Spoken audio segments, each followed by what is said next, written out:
Intellect. Welcome to the Battle of the Sexes show expert chat. Today we are going to talk all about libidos, and we're joined by a special guest. My name is Goddess Intellect. Of course, I'm the creator of Battle of the Sexes show. I'm a relationship coach and also the blogger at goddessintellect.com, and I'm joined by Dr. Brandy Engler, who's here with us today. She's a sex therapist and the author of The Men on My Couch. I have it. I don't know if everybody can see it. But it's like my go-to book for like a reference for men and sexuality, and I'm so honored to have her here today to talk about libido. I can't tell you how many questions throughout the year I'll get, Brandy, on libido. Like people, and it ranges. I'll get questions on, women who have lost the desire to have sex and they feel pressured by their husbands or their boyfriends to have more sex, and they're like, it's gone. I don't want to do it anymore. And then I'll get emails from men who are like, I wish, my girlfriend would do this and that, and then I get emails from girlfriends who are like, oh, I don't want to do that. Like, I want to have sex and everything, but that's not the kind of sex I want to have. So I'll get a range of questions, and I thought that this would be just the perfect opportunity to sit down and talk about it, because I know that you discuss libido, you touch on it quickly, and you do talk a lot about the differences in sexuality and how we perceive it from men and women in your book, The Men on My Couch. So I thought this is a perfect opportunity to discuss it, and it's perfect because Battle of the Sexes show, we're constantly having discussions between men and women. So first of all, for people who are just joining us and may not be familiar with the word libido, I thought I'd give a little short description. So libido is basically another word for sex drive. It's your desire for sexual activity, and this can range, and it's also determined by biology, by psychological factors and social factors. And today we're going to delve into what all that means, what to do if there's differences, and just talking about how you can go about enhancing libido. There's so many things out there. There's pills, all kinds of unnatural enhancements, and then there's also a lot of so-called natural enhancements too. So I want to get into all of that today. But first I wanted to have Brandy introduce herself and, tell us what you've been up to, because the last time we talked about your book, and it was probably like a year ago when I first discovered it, and we were talking about some of the concepts in the book. And I remember when we last left off, you said you were working on a book on libido, so I just wanted to kind of catch up and see how you've been doing since our last chat. Yeah, so The Men on My Couch has been out now for almost 2 years, and it's recently been optioned by CBS to be turned into a TV show, so I'm very excited about that. The second book, which I just finished, it was originally going to be called Libido, but my agent had me change the name to The Women on My Couch, so it's just going to be the second in a series. And libido will just be one among many other themes that I'm going to explore around sexuality. Oh. But I think this is a really good topic today to talk about libido, because libido, low libido specifically, and for women, is the #1 issue that's presented in sex therapy clinics. And interestingly, for the range of sexual dysfunctions that people can have, sex therapy is largely effective for it. All kinds of treatments, they're very effective. But for low libido, there is no proven effective treatment for it. And so there's a real debate in the community around whether it's even natural or not, whether women are less sexual than men, whether it's normal to lose your libido. And it's a complicated issue that doesn't have one pat answer. Definitely. And there's so many factors that influence it too. I wanted to ask you, what are the 3 misconceptions about libido? Because I'm sure you're posed with like a lot of questions, and people ask you stuff, or you see things written that are not necessarily true.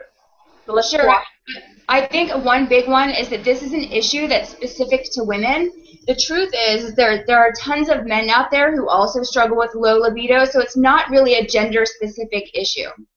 So that's one. And another is that even though it's very common for women to lose their libido in a long-term relationship, it doesn't always mean that they've lost their libido altogether. It usually just means that they've lost it specific to their partner, meaning that they might still be attracted to other people, which raises questions about women's ability to be monogamous. And that in itself challenges the idea that, you know, women are naturally more monogamy seeking than men. You know, so that's also very interesting. Wow, that's Yeah.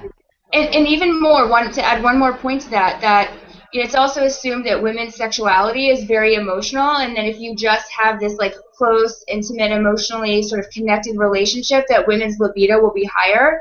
But the research doesn't confirm that, and in fact, when couples libido is studied and they try and apply couples therapy as a technique to help them improve their communication and intimacy, it often backfires, making libido worse. Wow. So it's not. So being close emotionally is not necessarily tied to women's sex drive. You know what? I want to bring up the story of in the book, because I was just skimming over, of Tasha and Alex. I believe they had somewhat of a close emotional relationship, but she was seeing someone else and she was desiring someone else, and anything he tried, although he read all the books in the world and thought he knew all the techniques, it still wasn't enough, just the technique alone, to kind of push her over the edge. And we also discovered in the book, too, that it was also her discovery that was blocking them making that connection. Right, so she's a great example of a woman who had an egalitarian relationship. She was overall happy in the relationship, but yet she was, you know, not sexually turned on by him. And she would sort of force herself to go through the motions, having duty sex, as I call it. And having that duty sex did not increase her libido for him. There are some sexperts out there who want to tell you that the more you do it, the more you're going to enjoy it, to sort of get into it, it'll build a momentum. But that's not the case for a lot of people. You really have to look at, like, what is the dynamic between the two of them that's turning them off. And what ended up happening with Kasha in that story, that she met sort of a sexy stranger who seduced her, and then she was, had her libido ignited for that guy. Yeah, she liked the surprise factor, or just, you know, that aggressiveness that he didn't have. He was so, like, kind of submissive, like, oh my God, what can I do to please you? Where he didn't kind of take control of the situation, which he craved. So I thought that's a really good point that you bring up, because it's not just that the guy was mysterious, or the sex was forbidden and dangerous, or that it was novelty. All of those, of course, help out attraction. But, you know, what determines what makes libido sustainable or not is actually something that's in the relationship dynamic, where in the story of Alex, he was like, even though he followed all the steps in the self-help books, he was still overly pleasing with her, to the point where he was kind of a doormat, a little too ingratiating. And that sort of Mr. Nice Guy thing obviously turns women off. And so the more a guy can be more, sort of able to stand up to her, able to, like, hold on to himself, like, be confident, that kind of thing, the more she's going to be seduced, that was basically the lesson of that story. Some people would take what you just said and say, okay, now I've got to become like this really rough, aggressive person who's not, and that's not their nature. So what would you say to, like, nice guys who are, that want to please their women, but they know they're not getting through to them sexually? That's a really great question that a lot of guys ask me that.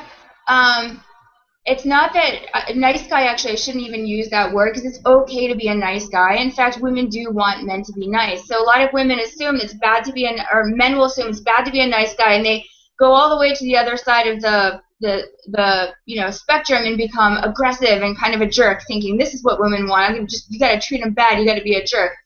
But it's not that. What women are really looking for, I think, is just somebody who maintains his sense of confidence in a relationship. So that can be that he's decisive, that he knows how to take charge, that he knows what he wants, he knows how to be a leader. Not that we want to be led around necessarily, but we need all of those same qualities for ourselves. And men are looking for those same qualities for ourselves. And those qualities often break down in a relationship. Are you talking about the taking charge or standing up to, your mate? Is that what you mean where that breaks down? Right. So if you think about it, if you're in a relationship, you're going to be constantly managing differences between the two of you. And if you live together, tons of differences just in how you live your daily life. One person might wake up early in the morning, the other one likes to stay up all night. One person likes to leave dishes in the sink, the other doesn't, the other one wants a clean house. Like there's a million things to sort of have a differences over. So how you manage those differences is really important. And so obviously it's good to like negotiate, things like that. But when you sort of stand up for yourself and you take a strong position with your partner in the house and you're very confident about your opinions, about your positions on things, not that you're inflexible, but you're just demonstrating confidence, that's actually all those little micro moments where you're doing that is really key to attraction. It's true. I speak about this too, about remaining your own person, but sometimes that's hard to translate to sexuality. And another thing I wanted to bring up with Kasha, um, she had to explore her own eroticism, and I tried to communicate that to people who, like, especially women who come to me and say, there's he wants me to have more animalistic sex, and that's not my thing, or he wants me to try this, like maybe anal sex or something that's totally something they're not comfortable with. And oftentimes I find that if they are very intimidated by that, they're also having to also express what is sexy to them or what turns them on. So for women, how would you suggest going about exploring, their Uh, so I think that I lost the audio there for a minute. I don't hear you. Let's see.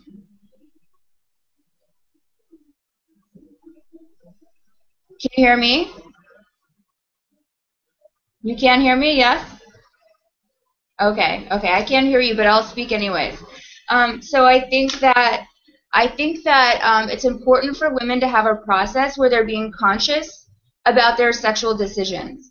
And so I think that you should be suspicious of any like very reactive yes or no. Yes meaning I'll just for the sake of this, this person, I will do anything for them without thinking about whether or not this is healthy for you or not, or just rigidly saying no right away. So I think that if your no is I don't want to do that because I might be feeling shy or not sure about my own eroticism, maybe a little embarrassed and inhibited, but I kind of want to. There might be room there for you to sort of push the edges of your anxiety a little bit, but you also have to think, what is it that he's asking you to do? Is it something that's going to harm me physically, or is it something that it's going to harm my emotional health in some way if I'm participating in that? And I think it's fine if the answer is, I think that what he's asking is playing out some kind of scenario that's going to make me feel humiliated or degraded or harmed in some way. I think it's fine to pass on that. And the truth is that some men, like women, have to be thoughtful about this because some men in their sexual requests are coming from a place where they're being harmful, whether they're conscious of it or not. And sometimes, you can just feel it through your intuition that he's acting something out that's very hostile or angry or abusive under the guise of this is just my preference, right? There's a lot of people out there who are so quick to sort of affirm any kind of preferences so that we support diversity in sexual preferences, that we stop sort of being thoughtful and reflective about what's going on with the content of those preferences, because often with our sexual fantasies there's a lot of psychological material there that is related to that guy's or that person's individual like wounds and traumas in the past. I still don't have audio.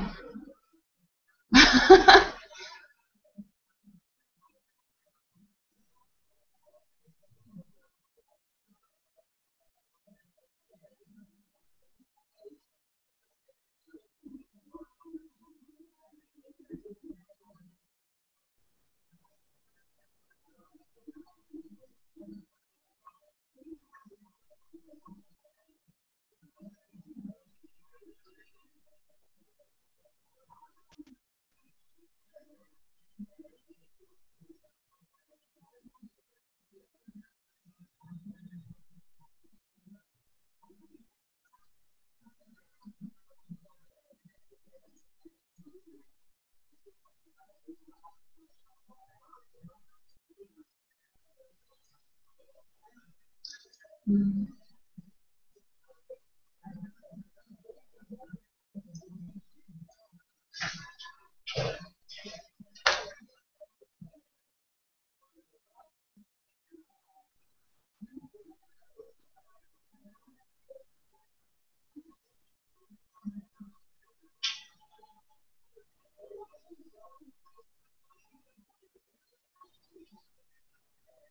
I don't hear you.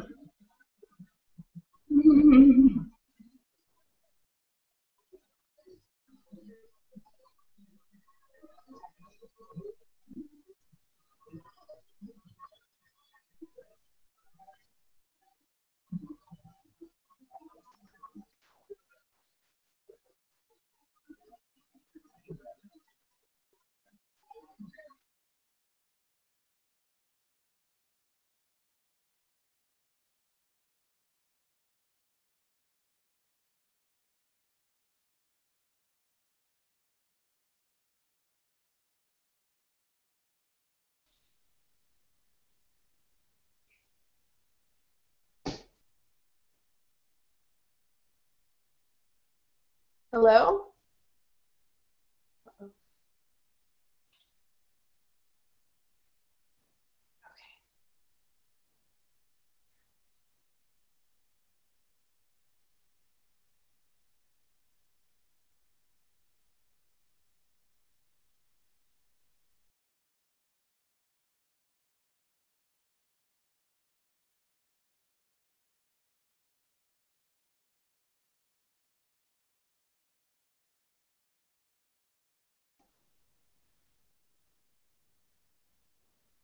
Hello?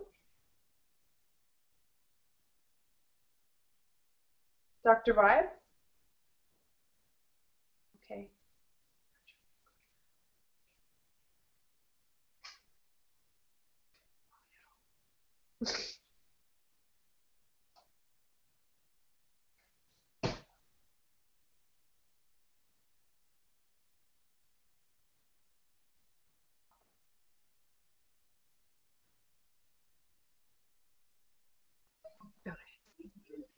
Hello? Hi. All right.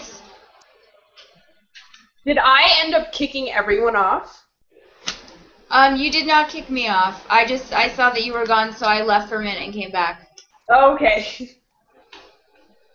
I'm not sure if we're streaming still. It seems like it. Because I see Dr. Vibe there. Let me just check for myself to see if we're streaming.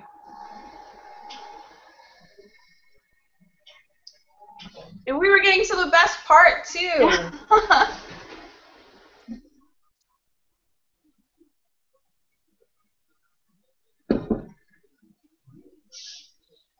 I believe we're live. I end up kicking everyone off. Yes, we are still live. That's great. Now to get to where we left off at. Do you remember? Yeah, did you have a question for me? I know you were trying to ask me a question. I sort of went on a long explanation about conscious sexuality and how to sort of figure out those questions when a guy proposes some kind of kink or sexual thing that she's ambivalent about.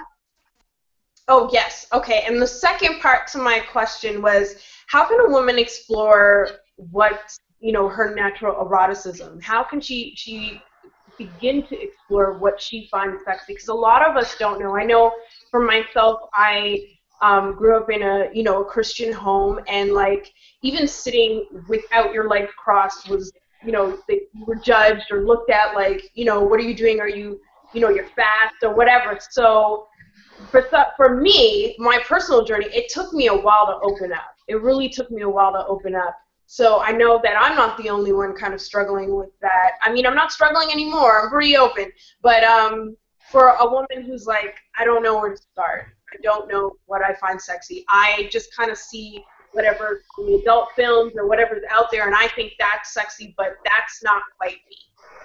That is such a good question because I think that there is no clear path for how a woman can explore that, right? We have this sort of cliche, like, sort of like answers like, um, try a threesome, or, kiss a girl at a bar, or, something like that, or, sort of mimic what you see in porn, or, other things like that. And that's like supposedly the sexual exploration, not to sort of minimize that, but it's often sort of just a cliche, like, looking to pop culture to understand how you're supposed to explore your sexuality.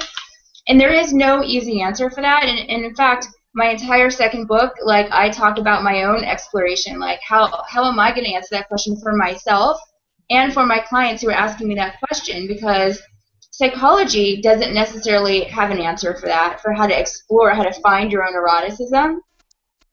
And I think that at the core, like, our eroticism is connected to our ability to understand ourselves, to be connected to ourselves and what we want, and then our ability to express what it is that we want.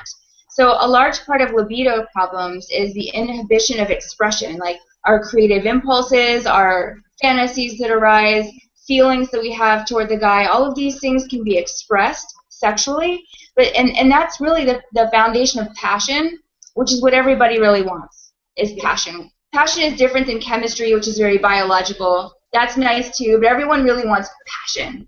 And you can't have passion if you're not expressing things, if you're not in touch with yourself and sharing and expressing something. So that is fundamentally, what am I in the mood for right now? What do I want right now? And how do I sexualize that is the process, right? And so a lot of women think, well, in order to be sexual, I have to look pretty and I have to be in a good mood and I have to not be tired, and like to wait for all of those like elements to like be aligned is like waiting for a rare moon eclipse or something. Like, it's not going to happen, right? And so you have to really answer the question of like, what's my state right now? Do I have PMS? Am I kind of tired? Am I bored? And then how do you sexualize that? Or how do you create a story out of that? Or creating what you need. So if you're really tired because you had a long day, then what you need probably is to be relaxed, right? So perhaps you take a bath. Perhaps you create some nice, like, relaxing setting. You eroticize that. So instead of trying to be something you're not, like a French maid or something like that, it's you be what you are and you sexualize that. That's a very important skill. If you've got that skill down, then you can add on top. It's like level 2 is like being the French maid, is like fantasy, like you're sort of playing with different things. But that's better for people who you already know who you are and you're very solid in your sense of self. Because once you're going into the role play stuff and fantasy stuff, what you're doing is you're dissociating from yourself. And that's fine, but if you don't have a solid sense of self and you're constantly trying out roles where you're not yourself, you're hiding yourself, the end result can feel like an emptiness, or something will feel wrong and off about it, is what I noticed. And so sometimes these things are a little bit better for married couples or just people who have a strong sense of self. Okay, that's a really good point. So you would suggest starting with yourself and just regular scenarios or things you love doing, and then building on that, and not really going all the way to the top, experimenting with something so extreme. Right, like trying some like extreme kink or something that's like where you're really like dissociating from who you are. But I think that, in my book, part of my exploration was like I explored all over the place. I went to, reading erotica stories that are written by women for women. I read erotic poetry from all over the world. I explored various cultures and historical periods where they're really flourished in sexuality, like the Kama Sutra, Tantra, Taoism in ancient China was this beautiful period of earthy sensuality where women's sexuality was at the fore of importance.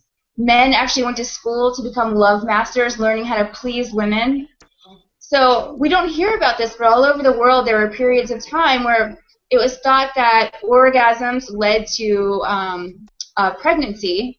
And so women sort of having orgasms was very important. And so during all of that, there's just sexuality, in some of these times was just simple and natural and celebrated. And I can only imagine what women's desire was like in that kind of environment, right? Where you're not facing religious oppression, where you're not facing oppression from men in any way, where sex is just generally celebrated. And so, I can only imagine what that was like. But I tried to imagine that for myself or create that for myself by exploring that poetry, by exploring art from that period of time and surrounding myself with that. And I felt what it did is it shifted my own gaze of how I saw my body and how I saw a man's body and what sex could be. That's amazing. That's amazing, the journey. I can't wait till your book comes out. And I studied in college, I did a course on the goddess. So we kind of explored that time period where women were worshipped. But it wasn't, men were submissive or they weren't anything. It was like there was equal value to both of them, and men knew the value of women, and they celebrated the feminine and that sort of thing. So when you bring that up, I was like, yes. I remember reading about that, and that kind of led me to kind of do my own goddess exploration and to have this blog, because I loved that time period. I loved reading about that time period because I was like, yes, this is, and I feel like we're kind of slowly getting back, slowly but surely, we're getting back there. I know Tantra is really popular. That's something I definitely want to explore. But it's like, I know there's a softer side of sexuality. How would you convince your partner who may be a little rough around the edges to kind of explore that with you? Because the masculine sexuality is a lot more aggressive, animalistic, and sometimes we have that in us too, women. Like we just want, we want it hard and fast, and that's it. We have that in us as well. But I think for men, it's a little harder to bring them on a feminine sexual journey. Well, men are often socialized toward this very narrow, view of what sex should be for a man. And I found in talking to men that they're often anxious and excited to get out of that it's constricting for them, right? And even though it might be rewarding, but when they get pulled into the sensual, sort of relaxing side of a more feminine sexuality that allows desire to build slowly instead of really fast, that they enjoy it. It often works for them. And so I think that women can be leaders in that way. And this is something that's very important to me, is that women take responsibility for libido, and that they're not just passive, sort of reactionary, in this passive reactionary place, waiting for men to do everything, and then women are going to decide if they're seduced, if they like what he's doing or not, right? Instead, women owning their own sexuality and bringing it to the guy. I want to do this. This is what I like. Or come with me. I'm going to show you something, right? And I think that when you have both men and women doing that, offering something in the bedroom, there's going to be more friction. Therefore, there's more electricity. That's an awesome point. That's great. I want to kind of switch it to sexual compatibility, because I get a lot of letters about that. And I'm sure there's people watching who are like, we should ask it already. What do you do if things are out of balance? Like, you may have started off in the passion, with flying, and you were having sex all the time, and maybe after kids, or maybe things have changed, like somebody's got laid off, or job situations, or money problems, or something is coming to the mix, or just that routine, or just one partner giving more than the other. What would you suggest to bring it back together? Or is it fixable? Is it fixable, or is that just that person is fading away from you and that's it?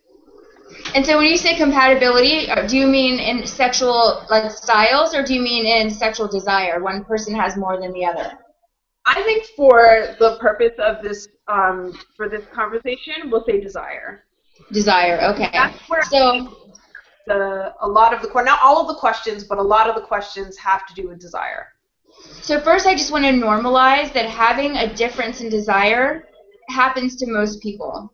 And so not to feel threatened if you have low desire and he has high desire, or it's the other way around. Often over the course of a long relationship, desire will be up and down for both people. Sometimes they'll switch roles, and that it's okay to have that difference. But what's important is how you manage that difference, just like you would manage any kind of difference in a relationship, differences in any major decision, like should we have kids, what restaurant do we go to, anything, how do you manage differences. Right. What I don't want women to do is to just think to either totally avoid it and like just not have sex because she doesn't want to, so sorry. You know what I mean? That's not like a problem that you can just avoid. It has to be addressed in some way. But it doesn't necessarily mean that you should just like start having sex whenever he wants to either. And in fact, if you choose that route, then you're going to start associating sex with something you don't want, like it's a chore, right? You're conditioning yourself to see it as a duty, and that's not good either. And so I think the important thing is to ask yourself why, if your desire's been low, like it's a pattern, it's been happening for a while, like what's going on? What is shutting me down? Right? And then once you get to that answer, you can do something with it. Usually it could be any number of answers for any woman. You know, sometimes it's a relationship issue, sometimes it's body image, sometimes it's personal. But it's something to get to the bottom of. Is there anything that, if it is a woman and say it's a body issue or something, is there anything her partner can do to kind of help or support her? Or is it up to the person with the low libido to say, this is how you support me? Yeah, I think it's up to the low libido person to show him. Often men, this is something I noticed, it's when couples come in with low libido issues, often the guys are so supportive when the woman has a low libido. I'll do anything that she needs. I want her to feel beautiful. What is it that she needs? And I think that's a great attitude because sometimes the guy, his skills like around seducing her are not awesome. But at least he might have a good attitude about wanting to help and being supportive. And just with like, a few conversations, in the therapy room, he can learn how to turn her on better. He'll try. So I appreciate that effort. Whereas often I see in my therapy practice when men come in and they have a low libido, the women are much less patient and much less supportive. They're like, why are you not turned on by me? What's wrong with you? You figure this problem out or else, I mean, it's like night and day the difference in attitude. What can women do to be more patient and supportive, or should they? I think not personalize it. I think that libidos go up and down. It's a myth that men are supposed to like want sex all the time or to even want sex with their like partner all the time, and to just understand that there's all kinds of internal emotional variables for him, physical variables that might make his libido go lower. And she should just be supportive when it happens. How can I help you? Is there something I can do for you to get you going again? Right. So there is light at the end of the tunnel. Yes. There are things that she can do. I know you said that most of the time when the women with the low libido come in with their partners, his seduction skills are often off. So would you say the same about women? Because we also talked earlier about women being more, forward with what they want. And do you find that a lot of women are lacking in seduction skills as well? Yes. Yeah. Yes. A lot of guys, well, this is just what men are complaining to me. I think some of what they say to me is that she expects me to do all the work, or that she just will take her clothes off and be like, look at me, like that's it, that's what I'm supposed to do, right? A lot of men will tell me, well, I need more than that, you know what I mean? And so it's up to each individual guy, what it is that he needs. Is it some kind of dynamic that he needs to feel like he needs to feel loved, or he needs her to do something sexy? It's not usually that they're looking for some elaborate routine, but something sort of flirtatious or seductive to also get him in the mood too. Right. Okay, I thought that was a very important point. You're complaining about this low sex drive, but what are you doing to kind of help the situation? It needs to, right? Right. And some of it's just based on misunderstanding about what, men's sexuality, that they just they're so visual that they just see a naked woman, they're turned on immediately. It's not always like that. Right. Sometimes they need that touch, or a little bit more. So they need us to say, this is what I want it now. They need that, and that was one of the things that I had to discover on my journey too. I was like, oh, okay. I thought I was just supposed to kind of look pretty and, Yeah. that's totally like when you get into committed relationships, you'll find that no, that's not all.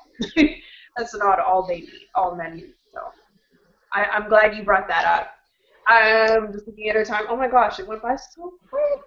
I'm just gonna double check to see if, because I know that there is one person probably watching that had a question. No, okay. So he's probably just watching. No problem. I have enough questions. I have more than enough questions.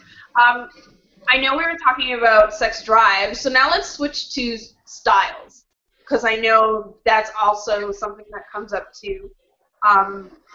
There might be a difference in, like, I know in the book, I forget what character it was, where she wanted, flowers and fairies and pixies, like that was her sexual style, and then her partner's style was a little bit more aggressive and sloppy and dirty and animalistic. So they had a bit of a clash there. So what would you suggest in a situation like that where your partner may have a different style? Okay. All the time. Okay, so I also want to normalize like those kind of differences happening, and that it's not terrible if your partner has different kinds of fantasies or a different approach to sex than you do. What's important is that both of you can sort of open yourselves to trying to experience the other person's like way of having sex. That you can see that as like an act of intimacy, that you're each sharing your personal style, and to just sort of take turns like engaging in each other's style, like accommodating that, like he can make love, and she can try the animal side. In some ways, it's like you're each growing that opposite side of your personality. Yeah, and acknowledging that too, because it's important. Like, I don't think there's a wrong way to have sex, right? It's just, don't be afraid. I would say don't be afraid of it. Don't be afraid of trying a different style. And right. I love that you talked about the softer, feminine, sensual side of sex, and that men are open to that. That kind of like makes me happy, because that's kind of how I am. And it's such a great side to explore, especially like tantra and that kind of thing. But it's hard to define that and package it and then explain it to a guy, right? They have to kind of like come on the journey with you. Right, it's experiential learning. Yes. Something where I can't be like, you have to do this, this, and that. Like, you got to come on the ride with me and actually experience what it is. So, yeah, that's really cool. Did you have any? Are there any other issues that your clients will bring up about libido? About libido? Yeah, I think that I wanted to say this also, is that sometimes it's men who are wanting like the softer, more sensual sexuality, and it's the women who are coming in who are saying, I want him to spank me and I want him to push me up against the wall and be aggressive, and then the guy will turn around and say, but that's not my personality. I'm not even, I don't, that doesn't even turn me on. And so I think that, that people are just all over the place, like with what they want. And I think that a healthy sexuality is one that's more fluid. It's open. It's like willing to sort of try different things and receive sort of different points of view, rather than some people's sexual turn-ons become very narrow and rigid and fixed on like one particular thing, and they have this sort of demand that the other person do their one particular thing. And I think that when that's happening, there's often something going on there, in my experience, something psychological, or there's some anxiety that's leading them to be like in this little box. It has to be this and only this, and then the other person's a prisoner to that. Right. It's a very interesting analogy. Yeah.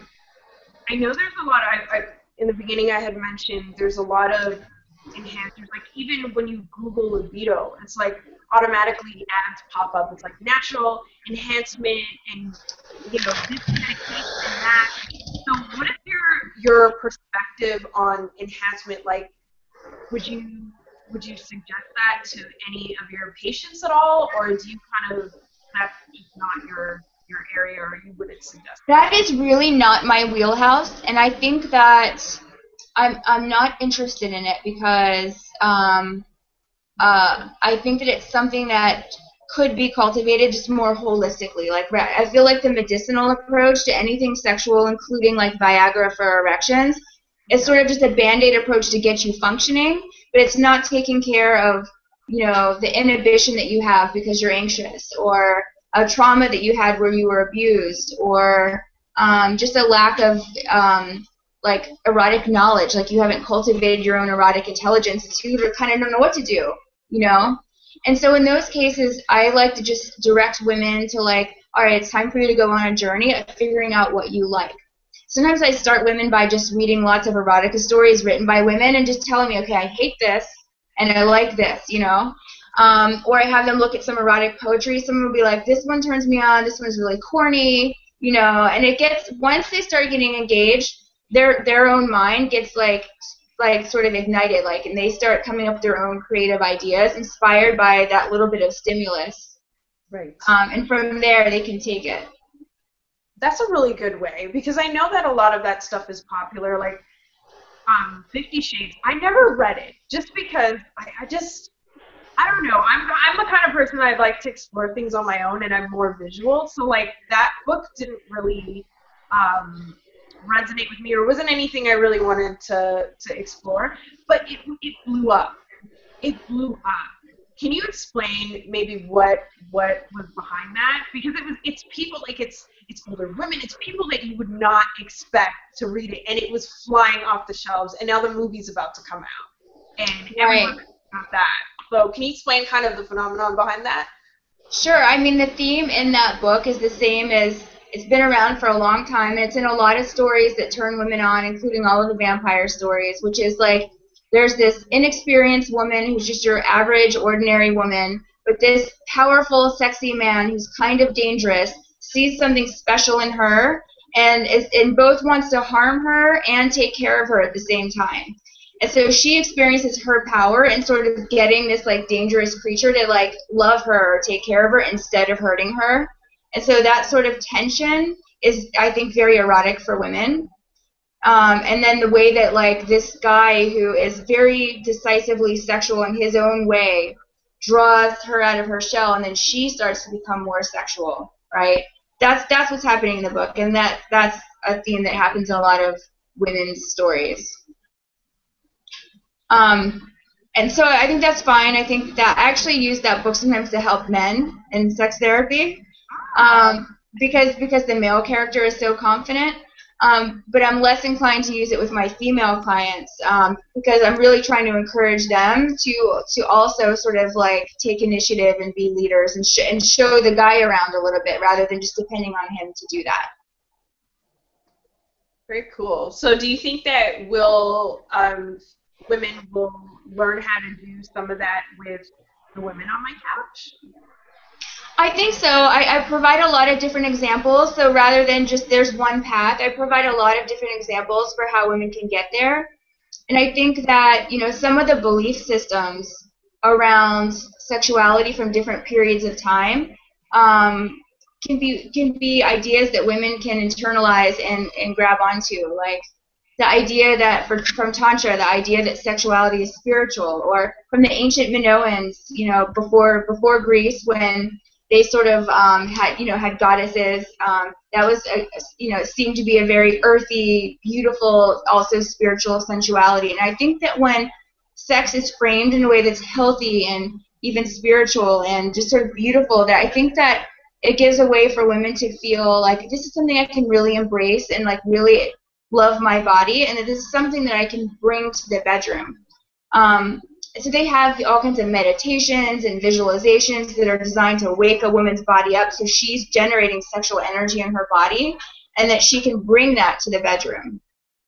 And so it's a very different concept than what happens now, where we might just show up to the bedroom like sort of at a zero energy level and kind of hoping he's going to incite passion in us, this thing we want, passion. But it's a heightened state that we don't actually get into very easily. Interesting. So would you suggest that for someone with body issues? I know that both men and women kind of struggle with that. Like, there may be a guy who may not think like he's big enough, or that he was told something before, because I know they, especially in your book, like you talk about it, how like one little sentence could scar them for life. Like if a woman's like, "You're no good" or something, that can really scar them and affect like sexual performance. And with women, if they don't feel like maybe after childbirth or whatever, they don't feel like they have their body back, how can they kind of start to gain back that confidence and be able to bring that sexual energy to the bedroom again? Right. Well, I think that one thing to know is that most men that I talk to, in particular men who are in a relationship with you, are probably less focused on how perfect your body is, and they care more about how excited you are to be there. How uninhibited you are. That overrides like what a woman's body looks like in most cases. I very rarely hear men tell me that a woman's body is the cause of their sexual issues.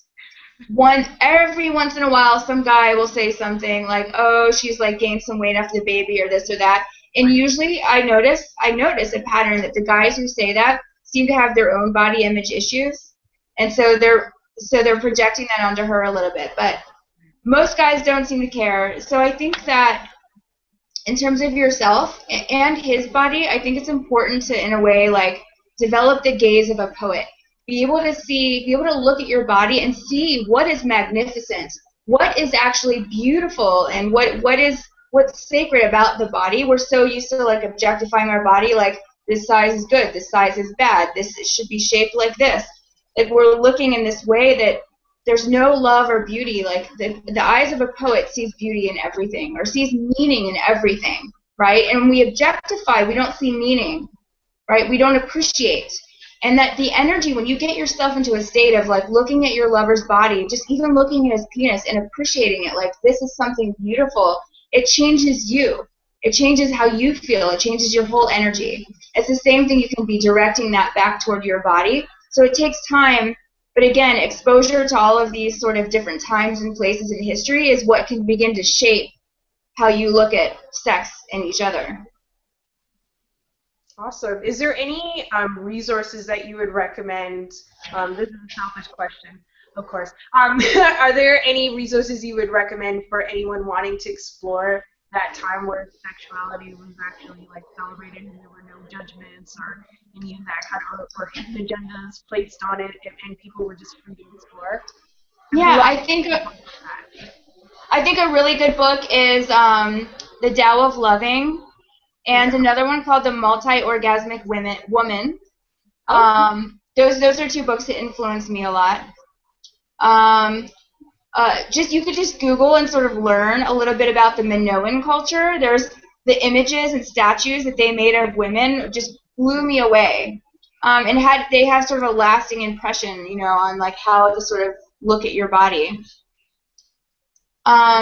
So I think those are good places to start. The Kama Sutra is a good place for just creating they have a lot of good advice for creating a sexy environment that I find helpful. So much of it has been watered down, though. That's a little bit of my concern, because I guess to bring it down to a level where, the basic person can understand, but I feel like a lot of Kama Sutra stuff has been watered down. Like Cosmo will have something on Kama Sutra, and it won't, like, this isn't the authentic stuff. It's just kind of watered down. So is that still valid, or would you suggest reading the actual, like, the real? I would advise people to like actually get the real books and take a look at the substantial version. It's worth the investment of your time, especially the Multi-Orgasmic Woman has actual concrete steps that you can take to help cultivate your sexuality. And then for all of these traditions, there are like in different communities, there's actual centers where you can go and like learn or train or participate in some way. Oh, nice. I visit a lot of them and have wrote about it in the book that's coming up. But for me personally, I'm not a practitioner of any one particular thing. I don't identify as I'm Tantra or I'm Taoist. I just have dabbled in a little bit of everything, and I've sort of pieced together all the things that work for me. And I think that's what women should be looking to do, is just to experience, explore, and then see what works for you. Awesome. So we have 4 minutes left on our chat. It's been so great just touching base with you, connecting, and talking about this topic because it's just something that I know that I've gotten so much questions on. I'm just like, I want an expert here to kind of answer this. I have my own take on it. I have my own journey that I've gone on, but it's great to hear from an expert, someone who's working with patients like every day, and to get your perspective as well. And I'm glad that you normalized a lot of the things that we all have like deep fears about, like different styles of sexuality or having a low libido. I'm sure that helped and inspired somebody today, and we'll post this for the recording and everything. I feel the same way. It's not like a curse, and I feel like there are different stages in life, and that we can work together. I'm pretty sure we can, and that we owe it to ourselves to explore our sexuality for ourselves first before Yeah. we decide to partner with anyone. Um, if that's the stage we're at, and even when you're in a relationship, to keep exploring. It's exciting, and your partner will find you more exciting and alluring because they're like, oh, I want to go on this journey or this exploration with you, learning like, ooh, you know, it's great. So, what are your last words of advice or anything that you want to share with the audience today? I just want to tell women, don't despair if you find yourself in a relationship where your libido is low. It doesn't mean that you're out of love. It doesn't mean that you're not soulmates or that you should break up or divorce him. But there is a wisdom to it. Your body is speaking to you, and so the thing to do is just to turn inward and just start asking yourself, what could this be? Is there something I'm angry with him about? Is there something I'm disappointed in? Is there something about how I feel about my body? And then you can address the issue that's causing it. Awesome. Awesome. So when can we expect the woman on my couch to come out? I just turned in my draft, actually, so as long as it takes the publishing company, I'm assuming sometime in 2015. Woo! Okay, we'll definitely. I'm anxious to get it out, though. Yeah. Oh, that's Yeah. so great. Thank you so much for being a part of our expert chat series, and thank you everyone for watching the Battle of the Sexes show expert chat series. I want to remind everybody that National Singles Week tour. We are visiting Atlanta, New York City, and my hometown of Toronto during the third week of September. You can grab your tickets for that on battleofthesexesshow.eventbrite.com. We'll be featuring more of these chats, and you will get to meet the panel in all three cities very soon. So thank you again, and have a great night. Bye. Oh, we're